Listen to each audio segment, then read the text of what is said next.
İddia olunur ki, ərazidə olan iri ticarət mərkəzlərinin, yəni Binə və Sədərək ticarət mərkəzlərinin tulantı suları, natəmiz suları məhz bu boru vasitəsilə fasiləsiz olaraq dəniz suyuna qarışır. Hətta qeyd edeyim ki, buradan bir ifunət bir qoxu gəlir. Təbii ki, bu da ekosistemə ciddi zərər verir. Çünki su çirkləndikcə bioloji müxtəliflik azalır.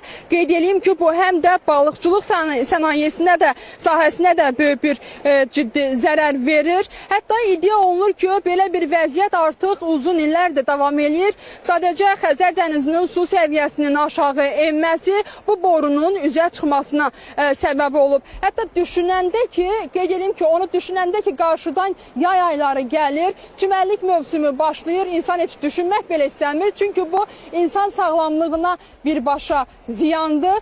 Elə biz də məsələ ilə bağlı Ekologiya və Təbii Sərvətlər Nazirliyinə sorğu göndərdik. Araşdırmanın nəticəsini gözləyirik və bu barədə də bizim araşdırmamız olacaq. Proqramımıza, reportajımıza yayımlanacaq.